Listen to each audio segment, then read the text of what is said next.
Radio Sabrang, जुड़िए अपनों के संग। नमस्कार, मैं हूं स्वाति चौहान आपके साथ आज के इस खास एपिसोड में। खास इसलिए क्योंकि आज हम बात करेंगे एक ऐसी शख्सियत की जिन्होंने समाज के उन हिस्सों में उजाला फैलाने का काम किया है जहां अक्सर अंधेरा छाया रहता है।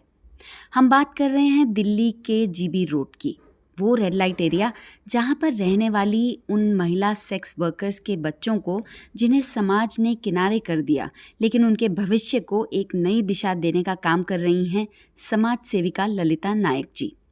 तो आइए पहले सुनते हैं मेरी साथी सोनिया खोसला की बातचीत इन बच्चों के साथ। नमस्ते।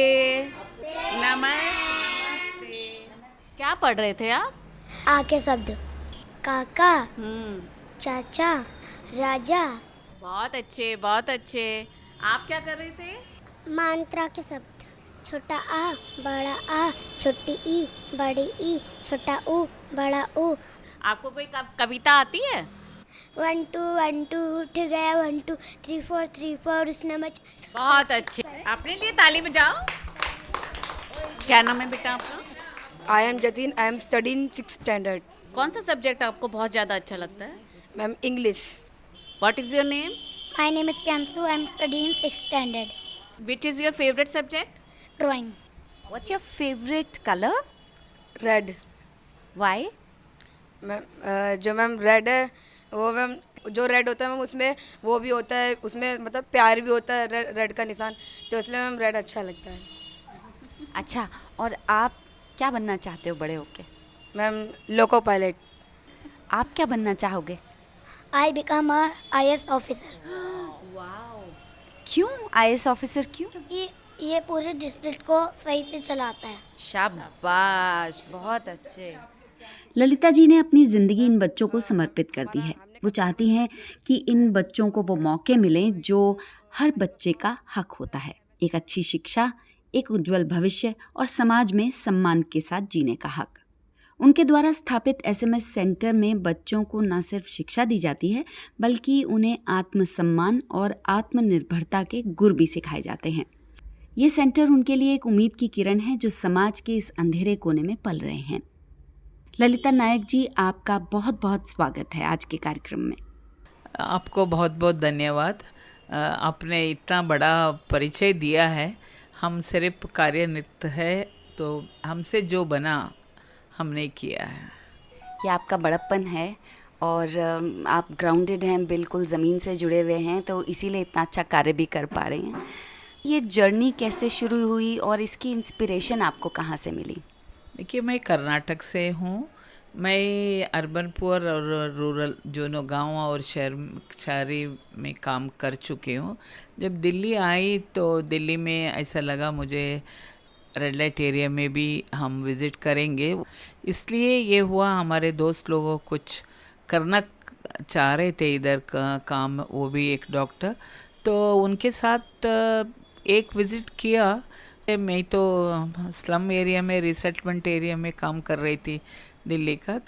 तो बाद में एक अच्छा रैपो मेरा पहला सेकंड में पहले जीने चढ़ते ही मिला, तो वो रेस्पॉन्ड को मैं मना नहीं कर पाई बाद में मन में। तो जब भी मेरा फ्री टाइम मिलता था, छुट्टी का टाइम में, मैं विज़िट करने लग गई। जो ब्रोतल में रहने वाली महिलाओं से मिलने लग गई। उस दौरान मेरे पास कोई कार्यक्रम नहीं था, कोई प्रोजेक्ट या प्रोग्राम नहीं था। मैं सिर्फ मेरे में जो बातचीत है, मेरे में जो नॉलेज है, उनके साथ शेयर कर रही थी। वो लोग जो बोलते थे उसको सुन के जाते थे। It was a learning and sharing in the beginning. कब से कर रही हैं आप ये? मैं रेड लाइट एरिया में आने लग गई 1988 में, और बच्चों के लिए सेंटर इन्हीं माँ लोगों का एक रिक्वेस्ट पर शुरू किया 1991 में। तो 91 से बच्चों के लिए हम कार्य कर रहे हैं, लेकिन महिलाओं के लिए भी, उनका जो माँ है उनके लिए भी काम कर रहे हैं हम। शुरुआत तो उन्हीं से शुरू की थी, अभी भी कर रहे हैं उनके लिए वोटर लिस्ट में नाम इंक्लूड कराना, उनका बैंक खाता खुलवाना, उनके लिए आधार कार्ड बनवाने के लिए कैंप लगवाना, या उनको अभी पेंशन का पूरा हिंदुस्तान में जो इन महिलाओं को पेंशन स्कीम में सरकार का लाने की बहुत भागादौड़ी किया मेरे स्टाफ ने, सब ने मिल के, और भी करीब 180 महिलाओं को हर महीना 2500 रुपये उनका बैंक खाते में सीधा पैसा आता है। इन महिलाओं को मेन स्ट्रीम में लाने की बहुत अच्छी पहल आपकी रही, कोशिश रही कि उनको आधार कार्ड और बैंक अकाउंट्स वगैरह खोले जाएं, पेंशन के लिए कुछ उनको मदद मिल जाए। ये जो आपने चैलेंजिंग काम शुरू किया बच्चों को पढ़ाने का, इसकी प्रेरणा आपको कहाँ से मिली? मुझे लगता है मेरी माँ है। मेरी माताजी और पिताजी दोनों पढ़े लिखे नहीं थे, अनपढ़ थे, अंगूठे छापते, लेकिन आज का दिन में तो अंगूठा बहुत काम दे रहा है। लेकिन वो बिल्कुल पढ़े लिखे नहीं थे, उन्होंने हमें पढ़ाया है। तो एक पढ़ाई के महत्व उन्होंने अनपढ़ होते हुए भी समझा था। उसके बाद हमें भी लगा पढ़ना कितना इम्पोर्टेंस होता है ज़िंदगी में, और दूसरों को कुछ करना है। हमें लगा आगे बच्चों को जहाँ शिक्षा नहीं मिल पा रही है या जो वर्ग शिक्षा से वंचित है उनको हम पढ़ाए, ये शुरू किया। तो आपकी माताजी को नमन है कि आपकी परवरिश ऐसी की कि आपकी सोच इस तरह की बन पाई, उनको बहुत बहुत साधुवाद। ललिता जी, जब आप वहाँ जीबी रोड में ब्रॉथल में महिलाओं से मिलने जाती थी, तो वहाँ का कोई ऐसा एक्सपीरियंस जो आप शेयर करना, क्योंकि आई एम श्योर बहुत चैलेंजिंग रहे होंगे वो दौर, तो किस तरह के एक्सपीरियंसेस हैं, कुछ शेयर करना चाहेंगी आप? ज़रूर मैं शेयर करना चाहती हूँ। शुरुआत का एक इंसिडेंट मैं बोल दूँ। मैं कमरे में जाके जो वो लोग सब महिलाएं बैठती हैं उनका बीच में ही बैठी थी। क्लाइंट आ गए 2-3, उन्होंने सोचा मैं भी एक कोटे की महिला हूँ। मैं ऐसे ही बैठ के बातचीत कर रहे थे, तो एक 2-3 आदमी लोग एंट्री कर रहे थे, तो मैं भी बैठी थी। तो एक ने आके मेरे कंधे में हाथ रखकर तू ही अंदर चल बोल दिया। महिलाओं ने इतना गुस्सा करके उसको मार मार के फर्स्ट फ्लोर से नीचे ग्राउंड तक के पैर से लात मार मार के नीचे कर दिया। इस तरीक़ा का मेरा सुरक्षा उन्होंने किया। ऐसे ही इंसिडेंट दूसरा था, जो हम रोड में नीचे वरांडा में जा रहे थे। एक ने सोचा, वो पिंप था, उन्होंने सोचा था हम उनकी लड़कियों को भड़काने आए हैं। तो क्योंकि ये शुरुआत में ऐसे ही सोच रहे थे भड़काने आए, तो वो तो चाकू लेके चाकू लगाने आ गया था मुझे। लेकिन मारने वाले से बचाने वाला बड़ा होता है, उस हिसाब से उस दिन शायद मैं थोड़ा सा टेढ़ी निकल गई या वरांडा से नीचे उतर गई, बच गई मैं। ऐसी इंसिडेंट बहुत सारी है। इवन रोड में मैं रात को भी चली हूँ इधर, तो रोड में चलते वक्त या मुझे किसी ने कुछ किया नहीं, क्योंकि वो मैडम जा रही है, ये एक इज्जत था, या दीदी जा रही है, अक्का जा रही है करके। लेकिन हाँ, वल्गर लैंग्वेज ज़रूर सुनी हूँ मैं, क्योंकि इधर आने वाले क्लाइंट वगैरह जो औरत जो वो ना मुझे नहीं देखे या औरत को नहीं देखते हैं, वो जो इतना वल्गर लैंग्वेज आज भी बात करते हैं, पुरानी बात हो या आज भी आप रोड में जा रहे हैं तो सुनिए किस तरीक़ा से वो लोग एक महिला की बॉडी को डिस्क्राइब करते हैं। लेकिन रोड में जाते वक्त आप महिला का इतना बेइज्जती मत करो। आपकी भी माँ, आपकी भी बीबी, आपकी भी बहन, आपकी रिश्तेदार है, बेटी है आपकी, तो इस तरीक़ा का ना करे तो अच्छा होगा, मैं सोचती हूँ। ये वल्गर लैंग्वेज सुनी हूँ मैं रोडों में जाते वक्त आते वक्त, वो आज भी है। और बच्चों को जो स्कूल के लिए जब हम मोटिवेट करने जाते थे, पहले तो उनमें कुछ अपोजिशन आ रहा था, बट समझाने पर वो लोग लेके आके छोड़ के जाने लग गए। हमारी एक ही मकसद था, मैं उंगली पकड़ के बच्चे को कमरे से नीचे नहीं लाऊंगी, माँ को या कंट्रोलर को मैं प्रेरित करूँगी, ऐसे इस तरीक़े से समझा दूँगी, वो बच्चे को कमरे से लेके आके सेंटर में छोड़ेगा, ये पढ़ाई को लेके। लेकिन कोई मुसीबत में है वो महिलाओं को ज़रूर हमने रेस्क्यू किया है। ये बहुत अच्छी बात कही आपने कि स्वेच्छा से जो चीज़ होगी वो लॉन्ग लास्टिंग होगी, वो ज़्यादा देर तक चलेगी। तो बजाय इसके कि आप उनको प्रेशराइज़ करें कि बच्चों को भेजें, माँओं के मन में खुद आए ये चीज़ कि हमको अपने बच्चे को भेजना है। बहुत अच्छा ये तो तरीका निकाला आपने। इस क्षेत्र के बच्चे शिक्षा के प्रति कैसी प्रतिक्रिया देते हैं? आपने उनके व्यवहार में, उनके मानसिकता में किस तरह का बदलाव महसूस किया है? देखिए, मैंने शुरुआत की थी 5 बच्चों से ये सेंटर। आज का दिन में 120 बच्चे मेरे पास रहते हैं और पढ़ाई कर रहे हैं। और कुछ माँ लोगों ने दूसरे अपना अपना होम टाउन भी लेके गए और उधर का हॉस्टल में या उनका परिवार में कोई किसी सदस्य का घर में बच्चों को छोड़ के पढ़ा रहे हैं। ये एक महत्व, उनको शिक्षा का महत्व समझ सके।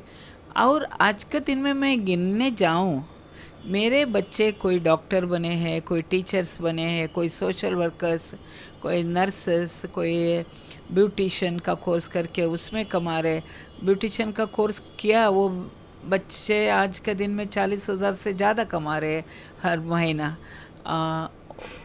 उसका होटल मैनेजमेंट में है, बैंक में है, सॉफ्टवेयर इंजीनियर है। गिनते जाऊंगे तो अलग अलग क्षेत्र में हमारे बच्चे पहुंच गए हैं, काम कर रहे हैं।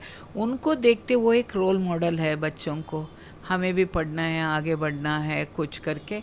और बच्चों को जैसे आप अपना घर का बच्चे को जिस तरीक़ा का कैरियर ओरिएंटेशन देते हो या उनको पढ़ाते हो या एक्टिविटी में भाग लेने के लिए प्रेरित करते हो, उसी तरीक़े से हमारे बच्चे भी हर क्षेत्र में भाग लेते हैं। स्कूल का फंक्शन हो, बाकी एनजीओ ग्रुप का हो, उसमें लेके जाते हैं हम लोग। आपने बच्चों को स्वावलंबी बनाया है, उनको इंडिपेंडेंट बनाया, उनका भविष्य सुधारा है। जब मैं यहाँ जीबी रोड आ रही थी, मैं पहली बार आई हूँ यहाँ पर, तो थोड़ी झिझक भी थी मेरे अंदर।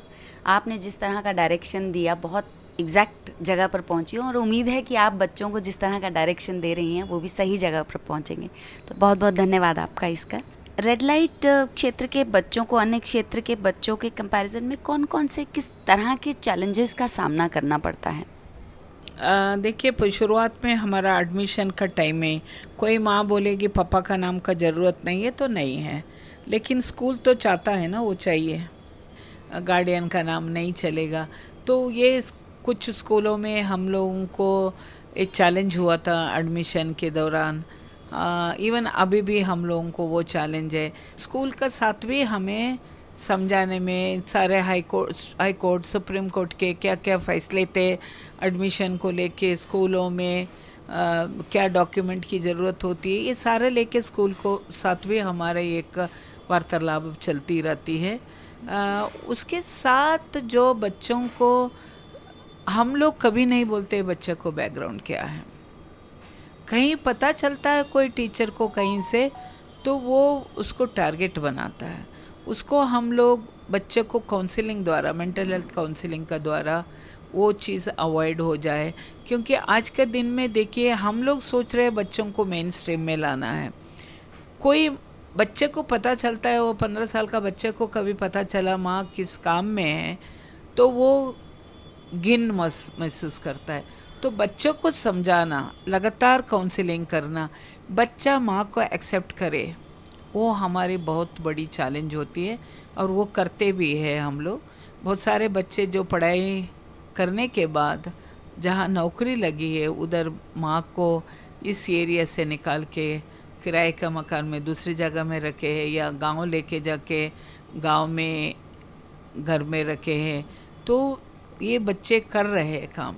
100% नहीं बोलूँगे, हाँ, कुछ हिस्से तक बच्चों ने ये काम कर रहे हैं।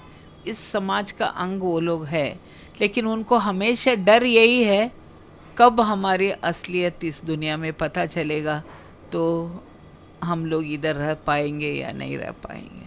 बिल्कुल, और एक ये नाजुक उम्र भी होती है और किसी भी तरह का बाहरी सामाजिक प्रेशर इस समय झेलने के लायक नहीं होता है बच्चा। तो ये बहुत अच्छा है कि आप कोशिश, इस तरफ भी ध्यान है आप लोगों का। क्या आपको किसी अन्य एनजीओ या सरकारी एजेंसियों से किसी प्रकार का सहयोग मिला है, या आप किस तरह की उम्मीद करती हैं? और जब शुरुआत में तो हम दूसरा कुछ संस्थाओं का मदद से बच्चों को हॉस्टल में वगैरह डाल रहे थे। अभी तो हमारे ही अपने ही 24 आवर्स 24x7 4 घर चल रहे हैं बच्चों के लिए, पहले नहीं था। 2012 से हम लोगों का अपना ही 24x7 घर है। अलग अलग उम्र को, लड़कियों को अलग, लड़कों को अलग, 18+ वालों को अलग होम है हमारा। जहाँ तक सरकार की आप बात कर रहे हैं, सरकार का ये जो बिल्डिंग हम लोग बैठे हैं, ये एमसीडी की एजुकेशन डिपार्टमेंट की थी। ये इस बिल्डिंग में एक कमरा लेने में मुझे 6 महीना लगा था, दूसरा कमरे में 10 साल लगे, और 2 कमरे मिले हैं आप देख रहे हैं उसके लिए हमें और 10 साल। ये 20 साल का स्ट्रगल में इतनी जगह है। बिल्डिंग खाली थी, तब से हम कोशिश कर रहे हैं हमारे ज़्यादा बच्चों को अकोमोडेट करने के लिए ये जगह मिल पाए, क्योंकि स्कूल तो नहीं चल रहा है, एमसीडी स्कूल नहीं चलता है इसमें। खाली बिल्डिंग खंडर थी, तो उसको हमारे को जितना मिला है उसको हम लोगों ने रिपेयर करवाया है। तो जगह की सबसे बड़ी समस्या है, ऐसी हार्डवेयर मार्केट एरिया है ये। टीचिंग जॉब अपने आप में बड़ा चैलेंजिंग होता है। जिस माहौल से लेके आ रही हैं, पढ़ा रही हैं, चैलेंजिंग तो होगा ही बहुत। तो आप अपनी इमोशनल वेलबींग को कैसे दुरुस्त रखती हैं? देखिए, वो क्या चीज़ है, मेरी अपनी इमोशनल वेलबींग मुझे ही पता नहीं है, वो मुझे ही पता नहीं है। लेकिन हाँ, मैं बच्चों के साथ बहुत क्लोजली इन्वॉल्व होती हूँ। बच्चों के लिए पढ़ाई कितनी इम्पोर्टेंस है मैं जानती हूँ। लेकिन मेरे चैलेंज ये है, मेरे पास बच्चा आता है 7 साल, 8 साल, 9 साल में, जिस बच्चे ने स्कूल का दरवाज़ा कहाँ था देखा ही नहीं है, उस बच्चे को मुझे प्रिपेयर करके नॉन स्कूल में दाखला दिलाना सबसे बड़ा चैलेंज होता है। क्योंकि मुझे जो जुवेनाइल जस्टिस एक्ट का मुताबिक हर बच्चे को जो 6 साल कंप्लीट किया है उसको स्कूल में दाखला दिलाना ही है। दाखला दिलाऊंगी मैं 8 साल 9 साल का है, उसको अ भी लिखना नहीं आता है, एक भी लिखना नहीं आता है, वो चैलेंज होता है। मुझे ही नहीं, मेरा सारे स्टाफ को वो चैलेंज होता है, लेकिन उसको भी हम लोगों को टैकल करना होता है। अपने प्रयासों को और आगे बढ़ाने के लिए आप समाज और सरकार से किस तरह का सहयोग एक्सपेक्ट करती हैं? देखिए, मैं 4 घर तो गिनाए हैं आपको। ये चारों घर मेरे 3 घर उसमें किराए के हैं। इसको जहाँ हम लोग बैठे इसको तो किराया नहीं देती हूँ मैं, सिर्फ बिजली का मेरा खर्चा है इसमें, बाकी सब बच्चों के लिए खर्चा है। लेकिन बाकी तीनों घर मेरे किराए के हैं। वो किराया से और बदली करते अभी मेरे लड़कियों का घर मुझे शिफ्ट करना पड़ा, क्योंकि ओनर को वो बिल्डिंग चाहिए था। और जैसे हमें चाहिए जुवेनाइल जस्टिस एक्ट का मुताबिक, जैसे बिल्डिंग चाहिए, हवा पानी सब आना चाहिए, बच्चे सेफ होना चाहिए, क्योंकि जब तक CWC बाल कल्याण समिति अप्रूव नहीं करती है तब तक हम लोग नया घर भी देख नहीं सकते हैं। जो घर है उन्होंने बोल दिया ये घर नहीं सूटेबल नहीं है बच्चों को, तो हम नहीं ले सकते। सरकार से और अन्य हर एक इंसान से मेरी एक ही गुजारिश है, मुझे कहीं दिल्ली में ज़मीन बच्चों के लिए अपना घर बनाने के लिए कोई ज़मीन मिल पाए, उसको बनाने का मदद मिल पाए, सरकार से भी मेरी वही विनती है, तो बच्चों को अपना घर हो जाएगा। क्योंकि जो शादी भी हम लोग बच्चों को करवाते हैं, जो बच्चे शादी के लिए राज़ी होते हैं या हम लोगों को रिक्वेस्ट करते हैं हमारी शादी करवाइए, वो बच्चों को भी एक मायका चाहिए। जब आपके बारे में पढ़ा था तो सिर्फ इतना समझ में आया कि बच्चों को पढ़ाती हैं, लेकिन ज़िम्मेदारी तो बहुत बड़ी है, उनकी पढ़ाई लिखाई से लेके उनको प्रोफेशनल लेवल तक पहुंचाना। फिर आप शादी की भी बात कर रही हैं और मायके की भी बात कर रही हैं, तो ज़िम्मेदारियां तो बहुत ज़्यादा हैं आपकी। जो श्रोता हमें आज सुन पा रहे हैं, ललिता जी को सुन पा रहे हैं, मेरी गुजारिश है कि किसी भी तरह की जो भी सपोर्ट ललिता जी को और उनके सहयोग कर सकें तो प्लीज़ ज़रूर आगे आएँ। अगर आप समाज को रेड लाइट क्षेत्र के बच्चों के बारे में कोई संदेश देना चाहेंगी तो वो संदेश क्या होगा? लेकिन मैं समाज से यही एक प्रार्थना करती हूँ, मनुष्य जीवन एक बार मिला है, इस मनुष्य जीवन में आप जितना हो सकते हैं उतना मदद कीजिए और आगे बढ़िए। एक व्यक्ति को मैं विशेष तरीके से धन्यवाद देती हूँ। वो आर्मी के रिटायर्ड कर्नल है। उन्होंने एक बार मुझे किसी मीटिंग में सुन लिया, उसके बाद उन्हीं का एक प्रेरणा थी, मुझे रात को भी बच्चों को रखने के लिए मदद मिली, उन्होंने ही सपोर्ट किया। तो कर्नल अनिल और उनके ग्रुप के लिए मैं धन्यवाद देती हूँ इस माध्यम से। कर्नल साहब को हमारा भी बहुत बहुत धन्यवाद। ललिता जी, आपने अपने अनुभव और इस नेक कार्य के बारे में हमसे जो बातें साझा की हैं वो न सिर्फ हमारे श्रोताओं के लिए प्रेरणादायक हैं, बल्कि ये एक संदेश भी देती हैं कि शिक्षा और सहानुभूति से हम समाज में कितना बड़ा बदलाव ला सकते हैं। आपके प्रयास इन बच्चों के जीवन में जो उजाला ला रहे हैं वह सराहनीय है। रेडियो सबरंग की तरफ से हम कामना करते हैं कि आपके प्रयास इसी तरह सफल होते रहें और आप अपने मिशन में नई ऊंचाइयों को छुएं। श्रोताओं, हमें उम्मीद है कि आज की बातचीत आपके दिलों को छू गई होगी। अगर आप भी इस नेक कार्य का हिस्सा बनना चाहते हैं या किसी की मदद करना चाहते हैं तो हमसे संपर्क करें। धन्यवाद और नमस्कार।